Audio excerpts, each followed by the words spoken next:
All right, welcome back to another video. My name is Ian Major. I'm an entrepreneur, investor, and all-around raging capitalist. And in today's video, I want to do a rapid-fire run-through to debunk some of the main categories of Bitcoin FUD. FUD being fear, uncertainty, and doubt, right? And anytime Bitcoin has any sort of attention, there's going to be both positive and negative, right? And the detractors are coming out of the woodwork from every angle you can imagine: mainstream media, mainstream economists, everyone in between. And so what I want to do in today's video is set the stage and go through what are, in my mind, 7 of the key categories of FUD. I'm going to throw an extra one in as a bonus at the end just to illustrate a point. And then I'm going to stay relatively high level in this video. I'll talk about what the FUD is and a kind of brief summary of the rebuttal against that FUD. And then in future videos, I'll kind of treat this as a series and go more in depth as it would be interesting for you guys. So, before we also jump in, right, like what is the nature of FUD? And it really stems back to human nature, right? People and humans are always sort of skeptical of change, afraid of change, and Bitcoin is truly revolutionary. And so naturally, anything that's coming in and potentially disrupting the existing mold is going to be looked at by some with great excitement and by others, and many others, with a high degree of skepticism and fear. Just to kind of put a point of emphasis on that, there's a really, really great Twitter account called Pessimists Archive. And it basically just goes through some of these like ludicrous historical headlines that come out in the media. And this particular article from 1896 goes into why bicycles, this is physicians, medical professionals, explaining why bicycles are causing insanity and lunacy in the population, right? So, it's just hilarious. So check this out. There's so many other examples of this. When the automobile came out, everyone thought people were just going to be dying in the streets all the time. There's no way that this, violent assault on the traditional horse and, carriage method would possibly work. And so every single technology that comes along, this same kind of crowd of pessimists is the most vocal, right? So let's get into it.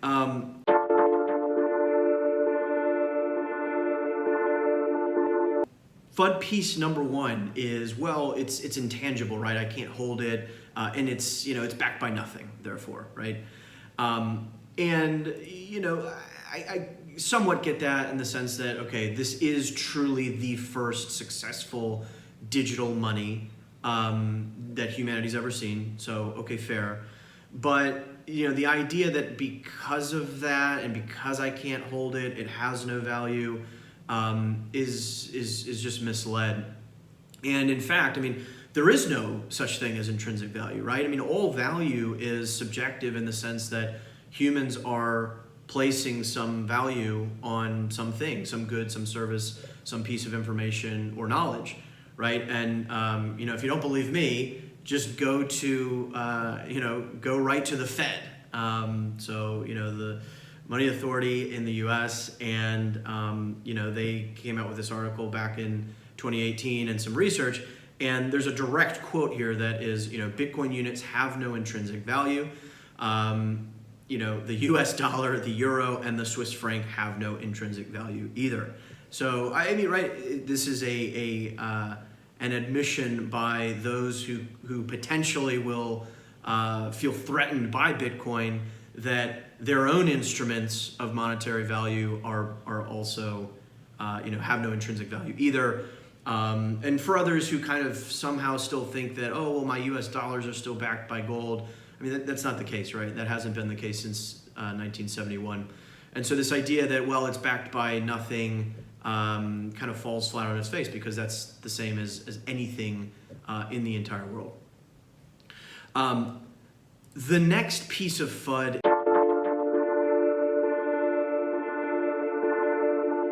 is around, government bans, and a subset of that tends to be the fact that mining pools are a little centralized in places like China, for example. And so let's start with government bans. People say, well, why would I want to put my wealth in Bitcoin when it could be confiscated or banned and whatever? And I mean, this is definitely a risk, right? But in terms of completely shutting down the Bitcoin protocol, I mean, you would have to have every single government on planet Earth all collectively agreeing at the same time to like turn the internet off, right? It's just not possible. It would require, Russia, China, US, Europe, all colluding at once to all at the very same time, turn off everything, and it's just not possible. Like if you have one miner that's online somewhere in the world, that's all you need, right? So the Bitcoin network is like a cockroach. Like you're just not going to kill it. And even if you had the most unprecedented global scale of government coordination we've ever seen, even then it's a far stretch for the imagination. Even if you did that, like the idea still exists, right? Like the idea is out there. The cat's out of the bag. The source code is available and it's been written down. And so it cannot be killed at this point. It's an unstoppable idea. The other piece is like, good luck banning it when 20 to 40% of your population has it. To give you an example, in the US, it's estimated that maybe about 5%, maybe upwards of 10% of individuals have some amount of Bitcoin. I mean, that's a pretty high number relative to other countries. And in this current cycle, I mean, you could easily see that go up to 20, 30+%. And that's when you start to get pretty, wary, right? Like the political unpopularity of doing something severe there is just not something that, governments are going to want to take on head on. It's much more likely that they're going to want to wrap their tentacles around it in some other way to try and tax you, to try and make sure that they know, okay, if you bought on an exchange like Coinbase and you sent it to this other cold storage wallet, they're going to want to know who owns that wallet. Do you own that wallet? So they're going to want to track who has what. And as we've talked about in past videos, which I'll link down in the description below, there's ways to get around that as well. And so, all of that leads to this idea that like government banning, by the way, another point is if one government bans it, and by the way, that's happened, there's just such a strong incentive for other governments to not ban it because of the amount of wealth that it could produce for them. I mean, there was a news article the other day around how Pakistan is now, the Pakistani government is now spinning up, different Bitcoin mining rigs because, they see no other way to, to pull themselves out of a really tough economic situation. So there's all the game theory in this is really, really profound, and there's no way that kind of all governments around the world are all gonna like ban this at one time. There's just absolutely no possibility. In terms of like the Chinese centralization, right, we need to keep in mind that Bitcoin miners are different from mining pools. And so we don't really know where the miners themselves are. We do know that there is heavy mining pool concentration in China, Central Mongolia region, in particular. But again, it goes back to, okay, if China really does crack down, at best Bitcoin's going to be temporarily affected. You'll probably see some sell-off, but just because the kind of hash rate and these mining pools are concentrated in a particular jurisdiction doesn't necessarily mean that the miners themselves are. And this idea that, well, like you don't know what the Chinese government can do. I think it's probably true and right, but I think it would take a truly extraordinary effort. And is there really an incentive to doing that? So that's government bans, Chinese centralization. There's a lot built into that we'll go into more detail on. So again, in this video, I'm just kind of hitting on the main points. The next one is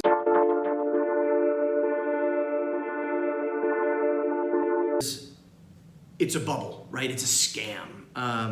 It's just a bunch of these tech bros who are buying something and selling it at a higher price for someone else, right? And it's a Ponzi scheme and all this stuff. There's a good quote out there by JP Morgan, which I don't think we should use as our kind of holy benchmark of integrity, but they make a good point, which is fads don't typically last 12 years, right? And it's a good point. There's also this very good chart out there that shows, tulips, right? Dutch tulip market is always cited as this like crazy exponential bubble, and rampant speculation that ultimately crashed the South Sea company as well, which actually Sir Isaac Newton invested in, and then the NASDAQ kind of .com bubble. And we can see all these plotted over time. Over the course of sort of years on the x-axis, and then price relative to Bitcoin on the y-axis. And this simply shows the swings and the fact that tulips, South Sea company, even the NASDAQ bubble kind of goes up and comes down. And so it's just, you don't see something that lasts for well over a decade and comes back despite all the FUD that's out there, despite all the skeptics and naysayers. Like, you just have not seen anything like this that comes back time and time again. Right, and the other piece I would encourage you to look at, and this is linked in another video of mine where I talk about, is it too late to buy Bitcoin? Which again, I'll link in the description down below, but it's from Preston, where he goes through the 4-year halving cycle, the 2-week difficulty adjustment, and how that real work and energy that's going into the system, that is definitionally not a Ponzi scheme. And so this thread here from Preston is really, really solid, and goes into that in detail. The other kind of related point that sometimes comes into this, like it's a bubble bucket, is Tether FUD, right? So Tether is a stable coin. The main concern out there is, Tether is centrally organized, and so new issuance of Tether, we don't really know if it's actually backed by dollars, and so you could have, never-ending new issuance of Tether, and that in turn is going into Bitcoin prices. And so it's basically like, if you can print Tether and then use Tether to buy Bitcoin, then the Bitcoin price is going to be inflated. And this falls on its face for many, many reasons. Tether is only 3% of Bitcoin's market cap, so it just doesn't even kind of equate from a relative size standpoint. There's also been studies out there that have shown no causal relationship between new Tether issuance and Bitcoin price action. So again, I briefly linked that in another video, which I'll also link here, but we'll go into more detail on that because it's worth further discussion. Okay, so that's it's a bubble, it's a scam, it's a Ponzi scheme. Let's talk about the potential environmental impact.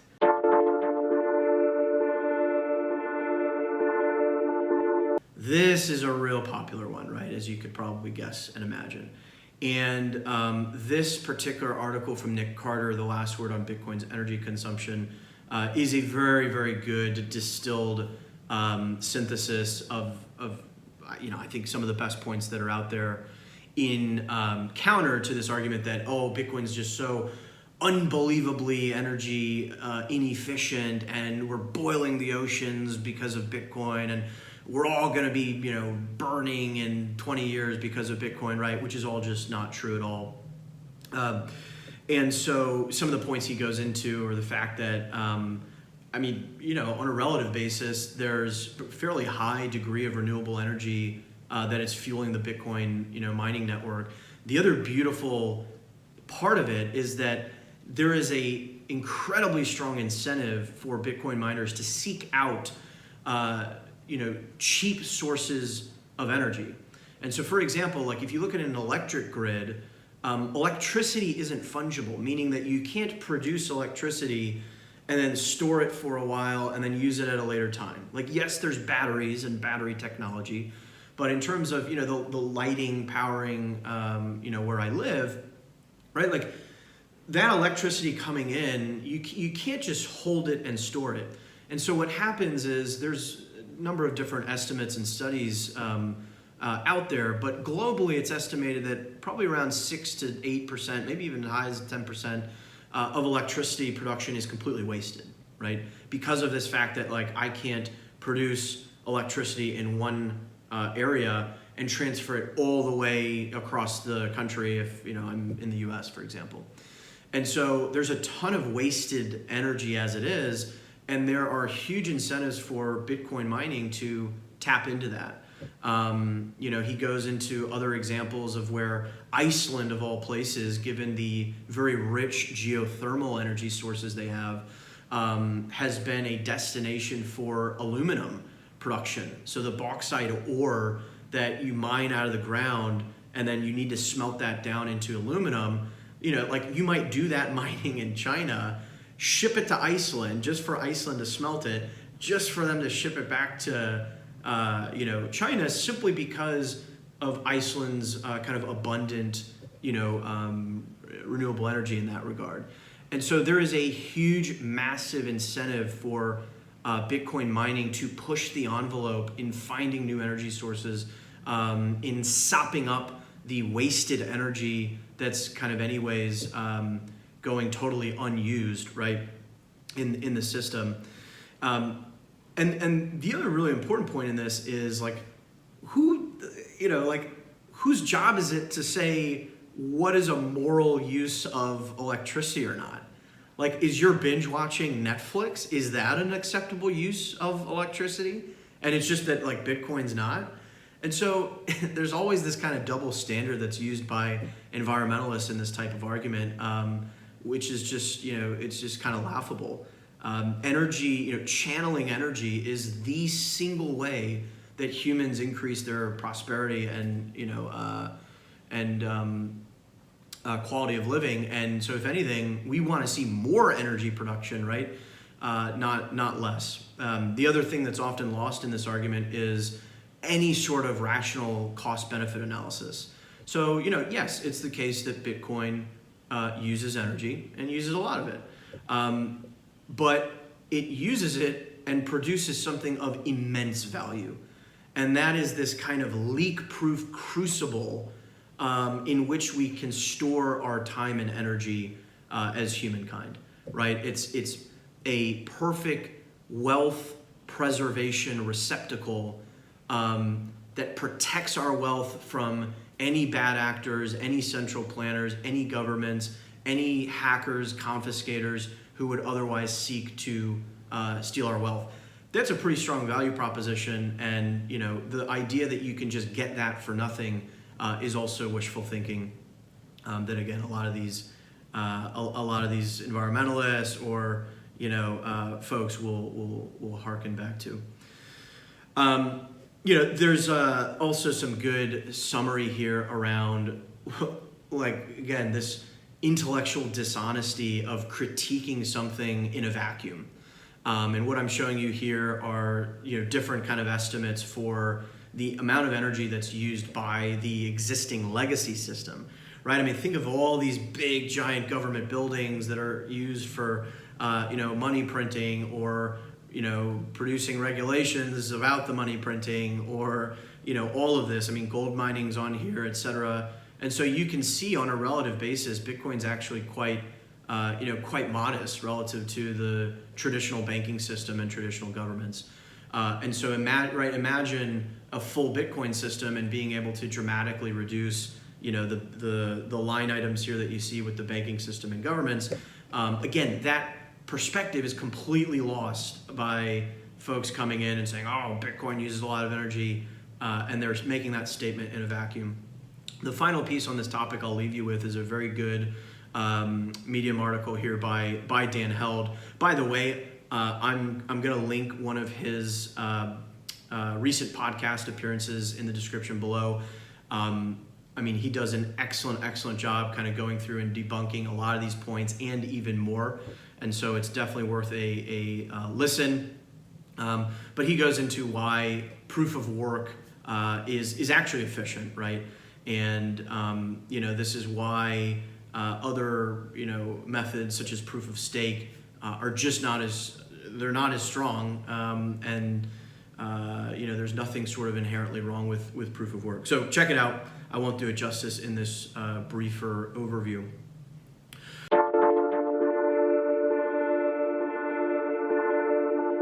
So that's environmental. Let's also talk about hackability, quantum computing, right? I mean, these are some newer pieces that are coming out. So in terms of hackability, I mean, consider the fact that governments around the world protect their nation's top secrets with the SHA-256 encryption algorithm, right? Like the same encryption method being used by the Bitcoin network. And I mean, you have to imagine that these intelligence agencies are 10 to 20 years ahead of the curve, right? And so we're going to see a canary in the coal mine if quantum computing ultimately becomes a thing that could hack not just Bitcoin but everything, right? If when we get to actual quantum computing, I mean, that's going to change everything. Now the good news is Bitcoin miners are incentivized to stay on the absolute vanguard of that technology and are going to be the very first people to want to incorporate that technology into quantum resistant, improved algorithms to ensure continuity and security of the network. The other just general point, quantum computing aside around hackability, I mean, it's just, again, good luck. Like, good luck getting, China, Russia, US, Iran to all coordinate, Canada, all coordinate, all take over all the mining that's happening in their jurisdictions and all coordinate together to execute some sort of 51% attack on the network, right? Like, even if that happens, even if someone were to somehow get 51% of the hash computing power of the network, which at this point is just, I mean, almost unthinkable, they still have an incentive to act honestly, right? Because if I have 51% of the network, I get 51% of the, Bitcoin new issuance, mining or transaction fees. And if you compare the value of that versus like making some change in the code that increases the cap beyond 21 million, I mean, like, the incentive is literally still to act honestly. And that's, I think, what's so powerful about the game theory that's kind of built into the Bitcoin network.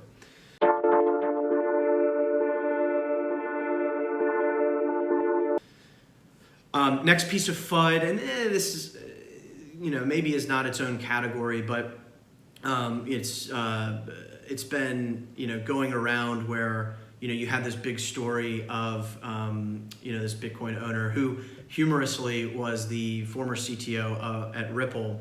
And, he's talking about how he's used 8 of his 10 tries to figure out his password for this, massive stack of Bitcoin worth an estimated 220 million. And this article has been making its rounds, and people are horrified at like, whoa, you're telling me if I lose my password, I lose all my, all my wealth. Look, like, the answer is yes. I think this was far more prevalent in the early days. It's become much easier to properly self-custody your Bitcoin. But it just goes back to, like, an ounce of self-responsibility in protecting, your wealth. Like, that should be possible for any, sentient human who can think for themselves. It's not that big of an ask. There is more improvement to be done, but there's such a myriad of, different secure wallets out there that make it pretty easy to take control of your Bitcoin and store it properly. And if you're doing that, there's really no need to worry. And stories like this will obviously go viral and make their make their rounds. I mean, the other way to think about this is, like, imagine all the buried treasure that's still out there. Imagine all the, like, buried gold, that's on an island somewhere, or a chest of jewels from some Roman conquest that's like buried somewhere. I mean, it's the same thing. Just because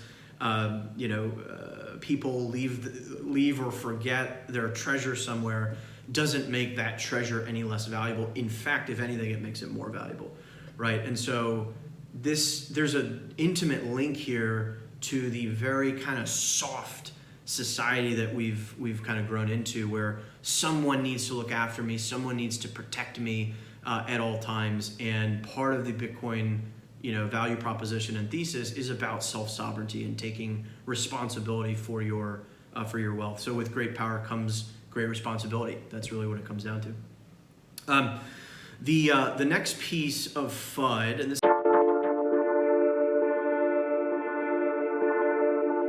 is kind of the 7th of 7, and then I'll throw in a bonus at the end, is something like better will come along. Like why is Bitcoin the cryptocurrency, right? Why is it the thing? And this is actually, of all the pieces of FUD on this list, this is actually probably one of the more legitimate ones, because it really is difficult, right? People will hearken back to the .com bubble and they'll say, Bitcoin is just one of many potential .com companies that went bankrupt, right? And they'll make that analogy. And to some, that makes sense, because we saw the 2017 ICO boom. You had all these different altcoins, shitcoins, flying around left, right, and center, and vast majority, if not all of them, or close to all of them, failed. And so it's easy to say, like, why won't that happen to Bitcoin? Again, Dan Held goes into a very, very good thread on this on Twitter, which I'll link in the description, on why Silicon Valley, and Silicon Valley here is just kind of the representative for perhaps the population more generally, that would look at this from a technology lens and say, well, you can improve on Bitcoin in this way, this way, this way, this way, and go through it. I think it's really, really excellent. There's also a piece by Robert Breedlove on Bitcoin and the number 0, on how this is really a 1 to 0 or a 0 to 1 invention. Like, you only invent digital scarcity once. You don't need to reinvent that. And as hard as it is to conceive that something is near perfect on its first manifestation, that's what's happening here. And so think of Bitcoin much more as the kind of base protocol, similar to how TCP/IP became the base protocol for the internet, right? So TCP/IP is to the flow of information, as Bitcoin is to the flow of value, right, in a digital space. And so all the other kind of altcoins out there are then akin to the the internet companies that are building on top of this this idea of blockchain and digital scarcity. So check out those resources. I won't go into more detail now, but the network effects at play really make Bitcoin essentially unconquerable at this point. And it really doesn't matter if something theoretically better comes out. And that's also the power of open source code. Bitcoin will be enhanced as we go forward. We're seeing Taproot being implemented as we speak, with some really great privacy features. You've seen the Lightning Network a few years back become the kind of second layer to the base protocol that can enable faster transactions, etc. And so yeah, that's it, right? I mean, perfect digital scarcity is invented once. It only needs to be invented once, and it really is 0 to 1, and everything else is kind of a 1 to many, as Robert Breedlove explains. The bonus FUD.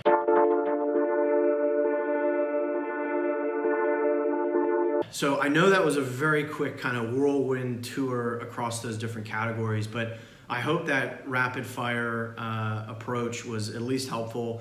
I'll do more deep dives, and again, I've put a lot of resources in the description where you can dive deeper on this. The very last one is around divisibility reduces scarcity. And this idea, I kid you not, can be summarized by, imagine having a pizza and being able to slice the pizza into smaller and smaller and smaller pieces. Therefore, you could feed the whole world, right? That is honest to God the argument here. And I wish I could show you it directly from Frances Coppola, who is a mainstream British economist. I mean, this is a mainstream economist making this argument. She has, as you can see, blocked me on Twitter, and she's blocking anyone who is attempting to poke her ludicrous kind of claim. But this one's just funny, and I throw this in there to show how insane some of these arguments are, and how some of these mainstream actors who have built their lives professionally around the existing legacy system, who are going to throw out all sorts of ludicrous ideas. And so ultimately what this boils down to in terms of Bitcoin is the fact that you have 100 million Satoshis as part of every Bitcoin. The Lightning Network may even be kind of more divisible than that, but like, because of that, you somehow remove the scarcity of Bitcoin. And that, again, just doesn't make logical sense. There's only 21 million, there only will ever be 21 million. And so that falls on its face as well. All right, with that, I'm gonna leave this video there. This is already a little bit longer than I had planned. I know that's a lot, but we'll pick apart each of these in future videos as we go through this series of debunking Bitcoin FUD, one of my favorite activities and categories of research. But I hope you found this helpful. If you did, give it a like, subscribe. Lots more content coming, and give a shout if you'd like to see other topics being covered in future videos. But as always, I'm excited to be here with you guys and see what the future holds for Bitcoin and free trade. I'll leave it there for now, and until next time, every bit counts. I'll see you then.